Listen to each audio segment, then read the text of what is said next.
Hello investors. Profit प्रोमिट के द्वारा आयोजित फाइनेंशियल ईयर 2002 के 9 मंथ रिजल्ट एनालिसिस श्रृंखला में आप सबका हार्दिक स्वागत है। This whole series is inspired and guided by our sir, mentor, guide Piyush Patel sir, who is a founder of this Profit Promit family. मैं doctor Subhash Ponkiya, Profit Promit Rajkot से आज आपके सामने एक और नई कंपनी का रिजल्ट एनालिसिस में हम बात करेंगे। बाय प्रोफेशन में एक होम्योपैथिक डॉक्टर हूँ। पिछले 11 सालों से राजकोट में प्रैक्टिस कर रहा हूँ। 2021 जून में मैंने प्रॉफिट फ्रॉम इट फैमिली को ज्वाइन किया। उनका जो बेसिक, फंडामेंटल और टेक्निकल का जो कोर्स है वो कंप्लीट किया। उनके बाद अलग अलग एक्सरसाइज में पार्टिसिपेट किया and still my learning is continue. और आज का जो प्रेजेंटेशन है वो मेरा लर्निंग पर्पज से बनाया गया है। आज जो हम बात करेंगे वो टाटा कंज्यूमर प्रोडक्ट के बारे में बात करेंगे। ये कंपनी कैसी है, इनका जो मेजर बिजनेस है ये टी एंड कॉफी सेगमेंट से आता है।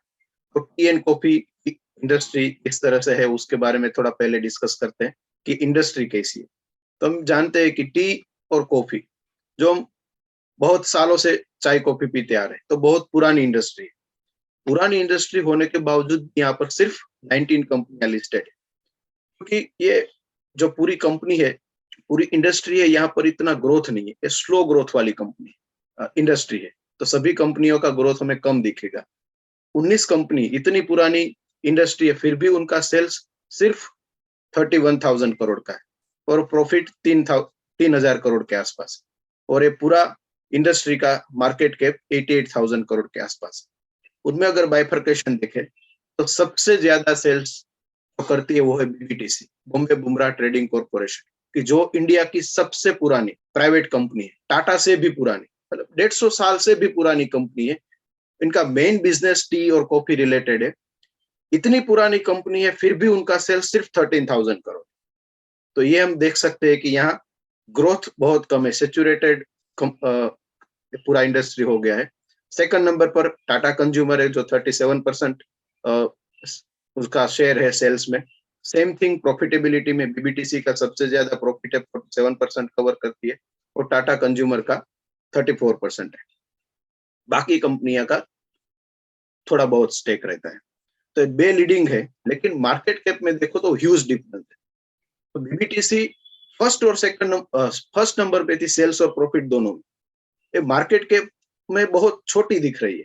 जो टाटा कंज्यूमर सेकंड नंबर पर थी उसको बहुत ज्यादा मार्केट कैप मिला है। हमने देखा कि 31,000 करोड़ का सेल्स था।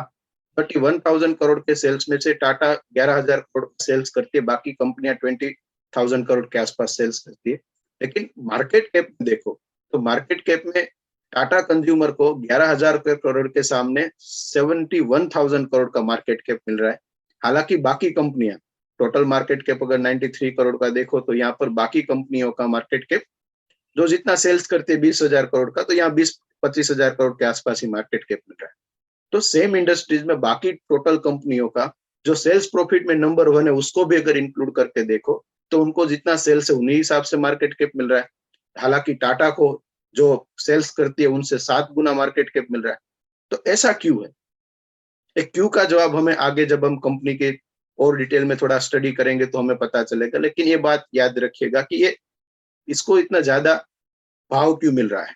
पहले इंडस्ट्री का थोड़ा क्वालिटी एनालिसिस देख लेते हैं। 4 फैक्टर देखेंगे। नेट प्रॉफिट मार्जिन, कि जो आप पूरा बिजनेस करते हो तो पूरा बिजनेस में से आप अपने घर कितना ले जा पा रहे हो, आपका प्रॉफिट मार्जिन कितना है।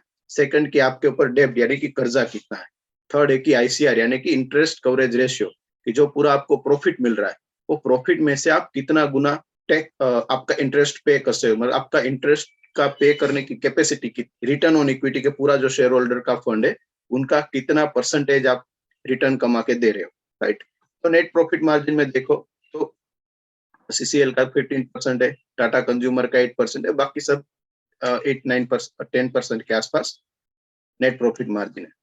डेट टू इक्विटी की जो अगर 30% से कम है तो उसको हम फेवरेबल मानते हैं। यहाँ पर देखें तो ऑलमोस्ट सभी कंपनियों का डेट टू इक्विटी फेवरेबल ही। सिर्फ एक टाटा कंज्यूमर है जो सबसे कम डेप्ट है, सिर्फ 5%, राइट।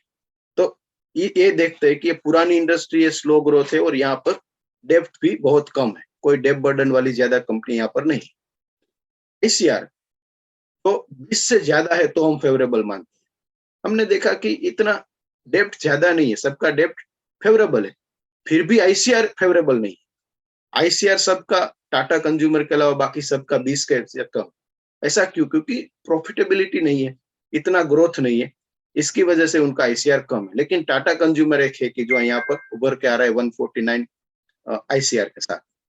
रिटर्न ऑन इक्विटी भी 15% के आसपास है। बीबीटीसी जो पुरानी कंपनी है जिनका इक्विटी बेस बहुत लो है, तो यहाँ पर एक 23% दिख रहा है, टाटा कंज्यूमर का 6% है। मतलब यहाँ देखो तो इतना कोई क्लियर कट विनर नहीं है। नेट प्रॉफिट मार्जिन में सीसीएलजे, रिटर्न ऑन इक्विटी में बीबीटीसी है, डेप्ट और आईसीआर में देखो तो टाटा कंज्यूमर है। लेकिन एक पूरे का पूरा स्लो ग्रोथ है, स्लो ग्रोइंग इंडस्ट्री है। तो इतना ग्रोथ नहीं है, इतना प्रॉफिटेबिलिटी नहीं है, फिर भी हम इंडस्ट्री की क्यों बात करें? तो इंडस्ट्री के अलावा जो हम बात कर रहे हैं वो बात कर रहे हैं टाटा कंज्यूमर की वजह से। तो टाटा कंज्यूमर में ऐसा क्या है? तो भाई मार्केट इतना भाव क्यों दे रहा है? जो इतनी पुरानी कंपनियां होके भी बिजनेस नहीं कर रही है, तो टाटा कंज्यूमर को ही क्यों भाव मिल रहा है? या दो चीजें, या तो टाटा की चाय कॉफी में कुछ दम है, इसी वजह से उसको ज्यादा दाम भी मिल रहा है, राइट? या तो टाटा ने अपनी चाय में कुछ मिलाया है। ऐसा क्या है? उसका जवाब यही है कि अभी तक के टाटा ग्लोबल ब्रेवरेजेस का बिजनेस था, जिनमें चाय, कॉफी, पानी, वाटर, इनका बिजनेस था, जो इंडिया और इंटरनेशनल लेवल पर भी करते थे। उनमें उन्होंने मिलाया कंज्यूमर प्रोडक्ट का बिजनेस, जो पहले टाटा केमिकल के अंडर में था। तो यहाँ पर हुआ कि टाटा ग्लोबल ब्रेवरेजेस का पूरा बिजनेस और टाटा केमिकल का फूड का बिजनेस, दोनों को मिला के जो बना, ये है टाटा कंज्यूमर प्रोडक्ट। मतलब टाटा ने चाय में कुछ तो मिलाया है।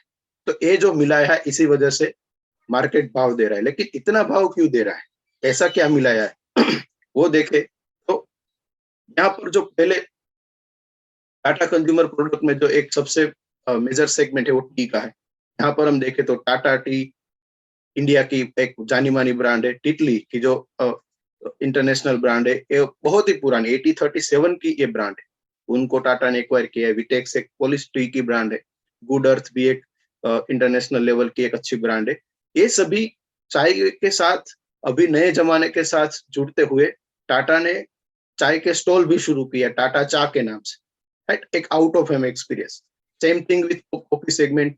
यहाँ पर हम देखे 8 o'clock, ब्रांड, मेप कॉफी, अलग अलग ये जो सब कंपनियां हैं वो अपने अपने कंट्रीज की लीडिंग ब्रांड्स, और उनके साथ यंगिस्तान की पसंद स्टारबक के साथ भी ज्वाइंट वेंचर किया। तो टी और कॉफी की जहां पर ये इतना ग्रोइंग सेक्टर नहीं है, फिर भी वहां की जो टॉप लीडिंग ब्रांड्स है वो टाटा ने एक्वायर्ड किया, या तो अपने अपना खुद का एक ब्रांडिंग किया, साथ साथ में आउट ऑफ होम एक्सपीरियंस दिया, टाटा चाय के नाम से, स्टारबक्स के नाम से, राइट? और जो एक नया सेगमेंट एड हुआ है वाटर का सेगमेंट है, हिमालयन वाटर, मिनरल वाटर का एक इंडिया का एक लीडिंग ब्रांड है।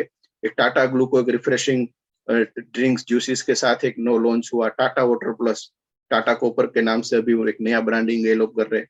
तो इसी तरह से एक नया एक सेगमेंट एड हुआ, और एक सेगमेंट हुआ फूड का, एफएमसीजी रिलेटेड। यहाँ पर हम देखते हैं कि टाटा संपन्न जो अभी पिछले 4-5 सालों से एड हुआ है, जो पहले सीरियल और पल्सेस का था, और धीरे धीरे उनमें नए नए अलग अलग प्रोडक्ट्स एड होते जा रहे हैं, राइट? टाटा सोल्ट की जो एक पुरानी कंपनी है, और इनका ब्रांड भी बहुत अच्छे से एस्टेब्लिश है।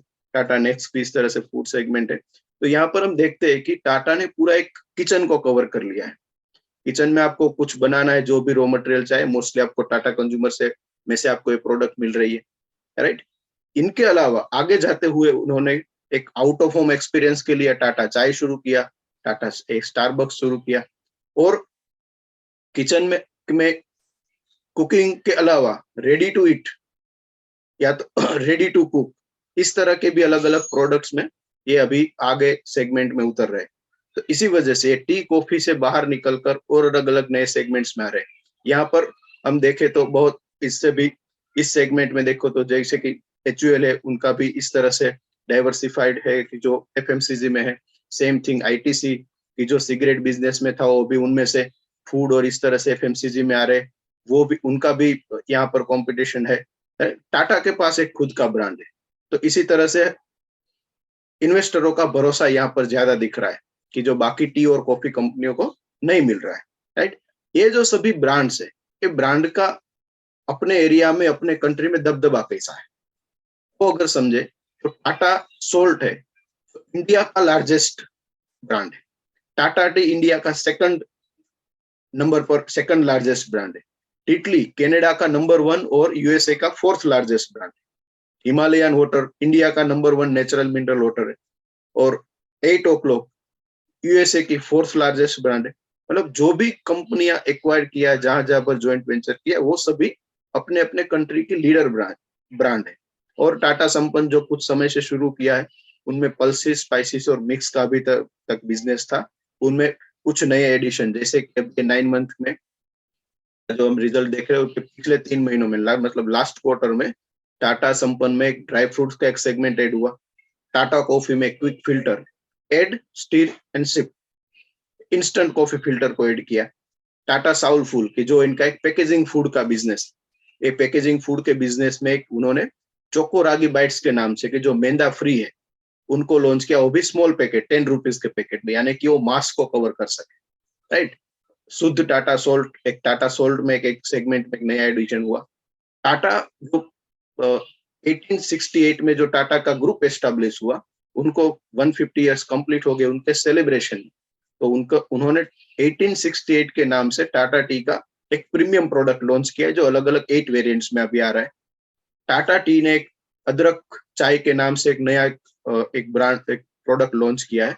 और मिनरल वाटर में एक टाटा नेचुरल एलाइव करके और एडिशन हुआ है। राइट। तो इसी तरह से जहां जहां सेगमेंट्स में वो काम करते हैं, उनमें कुछ नया इनोवेशन, कुछ नया एडिशन, अलग अलग प्रोडक्ट पोर्टफोलियो बढ़ाते जा रहे हैं।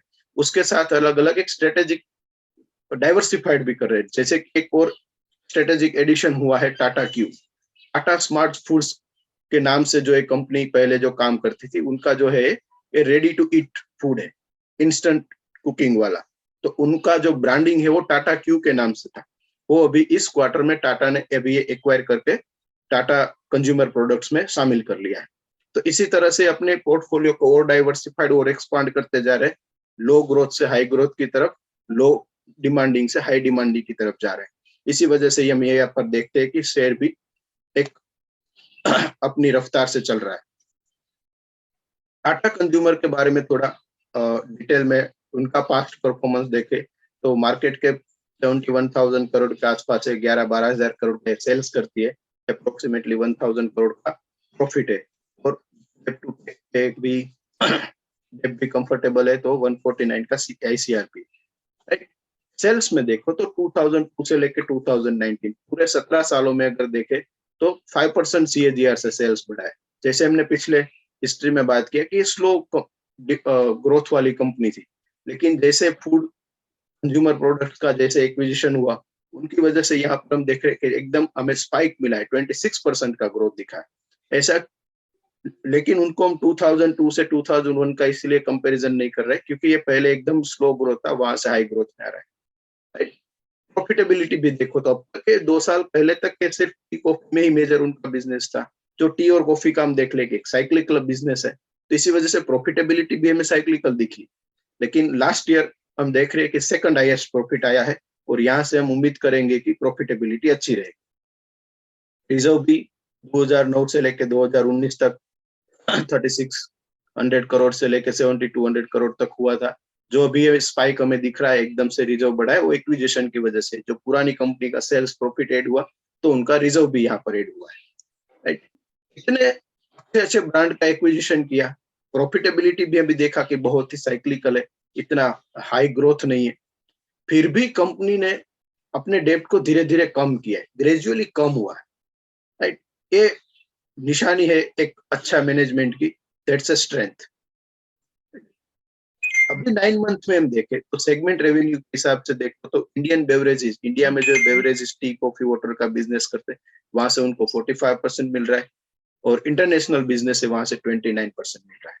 लेकिन बाकी जो एक नया सेगमेंट एड हुआ है फूड का, एफएमसीजी का सेगमेंट, जो पिछले साल 9 महीने पहले 21% का उसका 20 या 21% के आसपास का उसका कंट्रीब्यूशन था, वो भी 26%। मतलब यहाँ पर कंपनी का फोकस भी ज्यादा है, और यहाँ पर हम ग्रोथ अच्छा देख रहे हैं।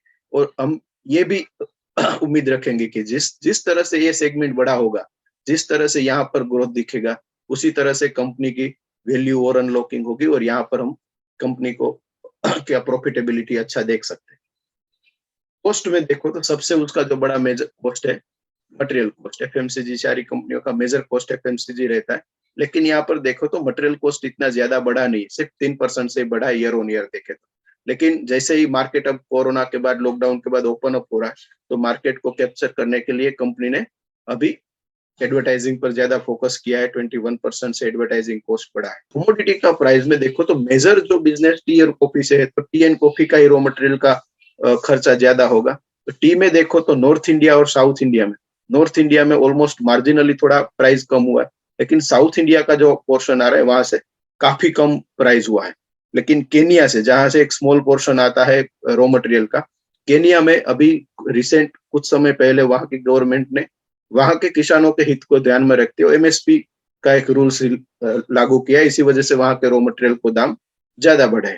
और कॉफी में भी जो अरेबिका और रोबस्टा दो कॉफी का ये जो कॉफी बीन्स यूज कर रहे हैं, उनका दोनों का दाम मतलब एक यहाँ पर कहीं पर दाम घट कम हुआ है, कहीं पर दाम बढ़ा है। तो इसी वजह से इनको यहाँ पर रॉ मटेरियल के खर्चे में इतना मार नहीं पड़ा है।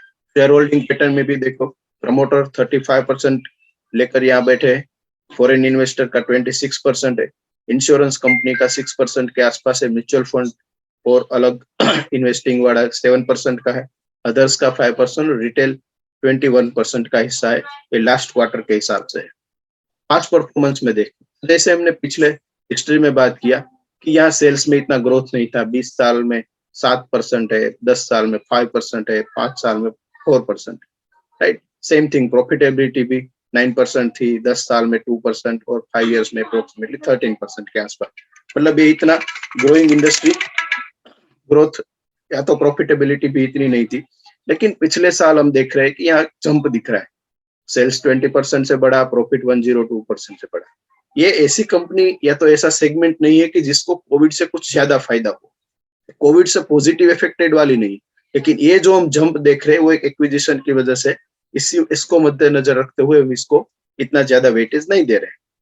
करंट ट्रेंड में देखो तो अभी क्या चल रहा है पिछले एक साल में, तो एनुअल में जो सेल्स 20% था, Q1 आते आते वो 11% हुआ, H1 में 10% हुआ, 9 मंथ में 8% हुआ। मतलब सेल्स थोड़ा धीरे धीरे कम हुआ है। तो हम इस साल एस्टिमेट करेंगे कि 7% के आसपास सेल्स रहेगा, लेकिन शॉर्ट टर्म और लॉन्ग टर्म में 12% के आसपास बढ़ेगा, ऐसा हमारा उम्मीद है, राइट। सेम थिंग प्रॉफिटेबिलिटी, लो बेस की वजह से एनुअल में 102% का एक जंप दिखा था। वो Q1 में हमें कोरोना लॉकडाउन की जो इफेक्ट थी उसी वजह से और बाकी सब तो देखते हुए 38% का डी ग्रोथ था। तो H1 में इसमें इंप्रूवमेंट हुआ और डी ग्रोथ 19% का रहा। 9 मंथ में और इंप्रूवमेंट देखा है, 9% का डी ग्रोथ रहा है। तो हम उम्मीद करेंगे कि ये साल प्रॉफिट 5 या 6% से कम हो सकते हैं, लेकिन शॉर्ट टर्म और लॉन्ग टर्म में 12% से हम उम्मीद कर सकते हैं। तो इससे हम यही प्रेडिक्ट करेंगे कि 2022 में सेल्स 12,000 करोड़ के आसपास, 30 में 31,000 करोड़ और 35 में 54,000 करोड़ का सेल्स कर सकती है कंपनी। और प्रॉफिट भी इस साल 800-900 करोड़ के आसपास, 13 में 2,000 करोड़ और 35 में 4,000 करोड़ के आसपास एक कंपनी प्रॉफिट कर सकती है। ईपीएस इस साल 9 रुपीज के आसपास रहेगा, 30 में 23 रुपीज के आसपास रहेगा और 35 में 41 रुपीज के आसपास के हम उम्मीद कर सकते हैं। इस हिसाब से अगर फेयर वैल्यू को भी कैलकुलेट करें तो इस साल का फेयर वैल्यू 300 रुपीज के आसपास है, 30 में 700 रुपीज और 35 में 1200 रुपीज के आसपास उनका फेयर वैल्यू रहेगा। लेकिन जिस तरह से अभी कंपनी में टर्न अराउंड हुआ है, उसी वजह से हम यहाँ पर देखते हैं 2 साल में शेयर्स में भी हमने एक अच्छा सा मूवमेंट दिखा है। तो यहाँ पर हम फेयर वैल्यू के आसपास आए, इसकी पॉसिबिलिटी कम लग रही है। तो टेक्निकल के हिसाब से देखो तो एक अच्छा बाइंग रेंज हमें 560 या से लेकर 680 के बीच में अच्छा एक बाइंग जोन मिल सकता है।